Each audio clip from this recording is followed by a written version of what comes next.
ఇక కాంగ్రెస్ సర్కార్ నిర్లక్ష్య వైఖరిపై మాజీ ఎంపీ బడుగుల లింగయ్య యాదవ్ మండిపడ్డారు. యూరియా కొరతతో రైతులు అవస్థలు పడుతుంటే ఈ ప్రభుత్వానికి చీమ కుట్టినట్టు కూడా లేదని విమర్శించారు. రేవంత్ రెడ్డి చేతగానితనం వల్లే ఇవాళ రైతులు పీఎస్సీఎస్ దగ్గర చెప్పులు క్యూలో పెట్టి పడిగాపులు కాస్తున్నారని నిప్పులు చెరిగారు. రాష్ట్రంలో అన్ని వర్గాల ప్రజలు రోడ్లపైకొచ్చి కాంగ్రెస్ ప్రభుత్వంపై దుమ్మెత్తి పోస్తున్నారని ఆరోపించారు. కాంగ్రెస్ పార్టీ వచ్చి 20 మాసాలైంది. ఆనాడు చెప్పినటువంటి హామీలు 6 గ్యారంటీలు కానీ 420 హామీలు కానీ ఏ ఒక్కటి ఇవ్వకపోగా ఇస్తామని చెప్పినవి కూడా ఇవ్వకుండా చేసి మహిళకు 2500 పెన్షన్ ఇస్తామన్నారు. ఇంట్లో ముసలమ్మకు ముసలయ్యకు చెడు 2000 ఉన్నదాన్ని 4000 పెంచి ఇస్తాం, ఇద్దరికి ఇస్తామన్నారు. ఒకరికి తులం బంగారం అదనంగా ఇస్తామన్నారు. రుణమాఫీ పూర్తి కాలేదు.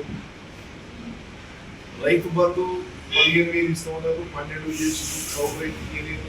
అది కూడా ఒక్కొక్క రైతుకు 17,000.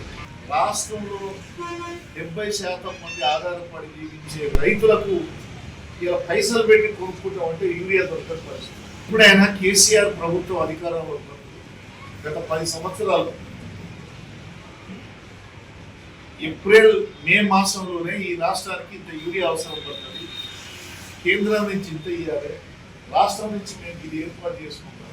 యూరియా దిగుమతి కోసం డబ్బులు ఏర్పాటు చేసి రాష్ట్ర ప్రభుత్వం పకడ్బందీగా అధికారులతో సమాచారం తెప్పించుకుంటుంది. కానీ దురదృష్టం ఏంటంటే ఇప్పుడు ఈ రాష్ట్ర ప్రభుత్వం అవగాహన లేక రైతులందరూ కూడా పిఎస్సిఎస్ కేంద్రాల కాడికి వచ్చి చెప్పులు పెట్టి భర్త బాగానే వచ్చి ఇప్పుడు వస్తుంటే పిడుబాడు కానీ గడ్డిపల్లి కానీ పాలు